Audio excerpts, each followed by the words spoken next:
എന്നാൽ അവരോട് സംസാരിക്കുമ്പോൾ തന്റെ അതേ അവസ്ഥ തന്നെയാണ് അവർക്കുമെന്ന് ബി മനസ്സിലാക്കുന്നു. വേറെ ഒരു കോളേജിലും അഡ്മിഷൻ ലഭിക്കാത്തവരാണ് ഇവിടെ എത്തിയിരിക്കുന്നത്. അതിനാൽ തന്നെ ബിക്ക് അവരെ മടക്കി അയക്കാൻ തോന്നിയില്ല. അവരെയെല്ലാം സൗത്ത്ഹാം യൂണിവേഴ്സിറ്റിയിലേക്ക് സ്വാഗതം ചെയ്യുന്നു ബി. ഇത് കേട്ടതും അവർക്ക് വളരെയധികം സന്തോഷമായി. എന്നാൽ ബിയുടെ ഈ പ്രവൃത്തി കണ്ട് ബിയുടെ സുഹൃത്തുക്കൾ ബിയെ ശകാരിക്കുന്നു. എന്നാൽ ബിയുടെ തീരുമാനം ഉറച്ചതായിരുന്നു. പിറ്റേന്ന് ഒരു കോളേജ് എങ്ങനെയാണ് ഫംഗ്ഷൻ ചെയ്യുന്നതെന്നറിയാൻ ഹാർമൺ കോളേജിലേക്ക് ബി ചെല്ലുന്നു. അവിടുത്തെ പഠന നിലവാരവും കുട്ടികളുടെ അവസ്ഥയുമെല്ലാം ബി നേരിട്ട് കണ്ട് മനസ്സിലാക്കുന്നു. അവർ പഠനത്തെ വളരെ ഭയത്തോടെയാണ് നോക്കിക്കണ്ടത്.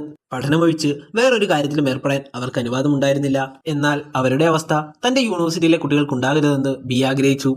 ഹാർമൺ കോളേജിലെ അവസ്ഥ ബെന്നുമായി സംസാരിക്കുന്നു ബി. ഈ നാട്ടിലെ എഡ്യൂക്കേഷൻ സിസ്റ്റം വളരെയധികം മോശമാണെന്ന് ബെൻ പറയുന്നു. എന്തെന്ന് വെച്ചാൽ കോളേജ് ഒരു സർവീസ് ഇൻഡസ്ട്രി എന്നുള്ള കാര്യം ആളുകൾ മറക്കുന്നു. അതായത് കോളേജിൽ പഠിക്കാൻ വരുന്ന കുട്ടികളെല്ലാം പണം നൽകിയാണ് പഠിക്കുന്നത്. അവർ പണം നൽകുന്നത് ഒരു കോളേജ് എക്സ്പീരിയൻസിന് വേണ്ടിയാണ്.